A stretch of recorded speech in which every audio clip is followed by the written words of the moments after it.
Por mucho tiempo, se ha dicho que el diablo ha sido el causante de muchas de las desgracias de este mundo.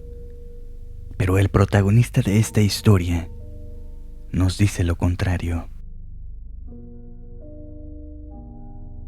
Cuando se acercaba el día para celebrar la fiesta del santo patrono del pueblo, el padre de la iglesia mandó a llamar al mejor pintor de la región, para que se encargara así de restaurar las imágenes de santos y vírgenes que se hallaban en la capilla.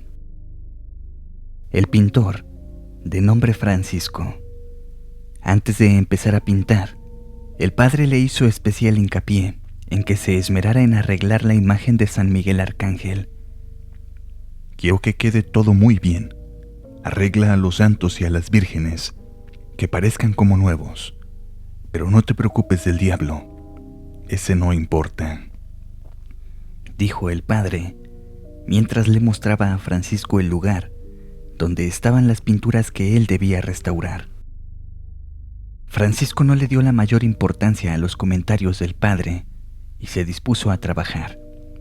Sacó una maleta de pinturas y pinceles y comenzó con los ángeles y querubines, después las vírgenes, y ya entrada la noche con los demás santos.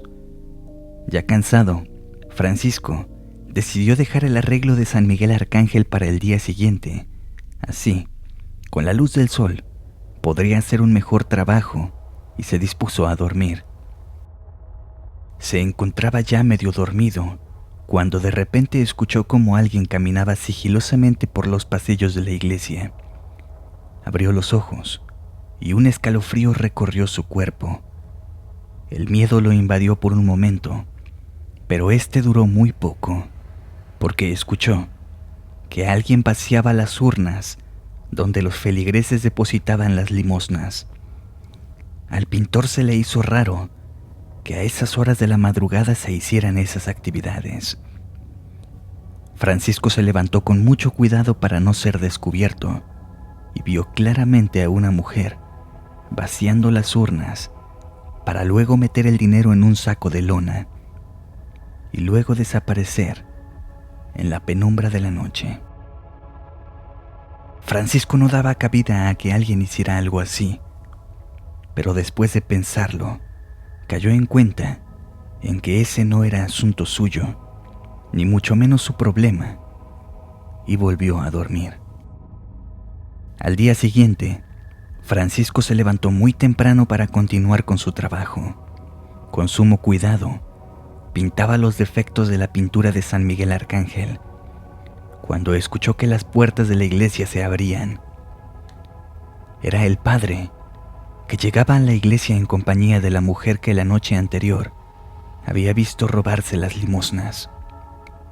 Vio cómo el padre se acercaba a una de las urnas cuando oyó al padre gritar: «¡El diablo nos volvió a robar!». Mientras el padre hablaba con la mujer, Francisco llegó y le dijo: «Padre, no fue el diablo, fue esa mujer que tiene al lado suyo.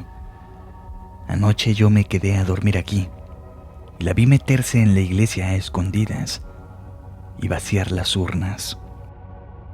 El padre no daba crédito a lo que el pintor decía y fúrico reprendió a Francisco.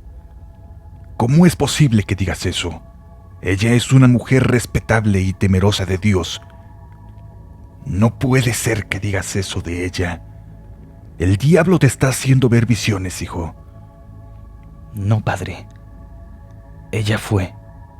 Yo la vi. Es una ladrona, respondió Francisco, pero fue en vano. El padre no quiso escuchar más y se retiró de la iglesia disculpándose con aquella mujer. Francisco quedó atónito ante la incredulidad del padre, ya que él había sido testigo, pero todo fue inútil.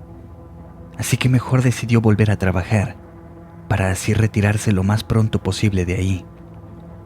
Estaba a punto de guardar sus cosas, cuando vio la desgastada imagen del diablo a los pies de San Miguel Arcángel. Sintió lástima por todas las injurias y maltrato que sin merecer recibía aquel pobre diablo, así que sacó su mejor pincel y se dispuso a restaurar la figura de aquel pobre. Al terminar, Francisco acudió con el padre para recibir la paga por las restauraciones. Una vez pagada la deuda, se retiró de ahí. Saliendo de la iglesia, se topó con aquella mujer que sin razón alguna comenzó a gritar por ayuda. Rápidamente varios hombres se abalanzaron contra Francisco. La mujer comenzó a decirles que él le había robado y fue apresado donde el juez le aplicaría la mayor sentencia por robo. «¡Soy inocente!», gritaba con desesperación. «Ese dinero es fruto de mi trabajo», juraba y perjuraba aquel pobre pintor. Pero sus súplicas eran en vano. Cuando Francisco era transportado para llevarlo a la horca, un hombre vestido de negro detuvo a la multitud que lo llevaba, y éste les contó todo lo sucedido con lujo de detalle de cómo esa mujer había robado las limosnas. Como si se tratara de un hechizo, Francisco vio cómo aquellas personas escuchaban atentas el relato de aquel hombre para después dejarlo en libertad. Agradecido, Francisco quiso darle las gracias, pero antes de que dijera nada, el hombre lo jaló fuera de la multitud para llevarlo a otro lugar, para luego decirle: «Cállate, porque si te oyen y me descubren, te ahorcan ahora sí, y a mí contigo». Entonces, aquel hombre sacó de su bolsillo el pincel fino que Francisco había dejado tirado el día que lo apresaron. Se lo entregó para luego seguir su camino, perdiéndose entre la gente. En ese momento, Francisco se dio cuenta que se trataba del mismísimo diablo de la capilla de San Miguel, quien había acudido en su auxilio para devolver el favor y la bondad que Francisco había tenido con él.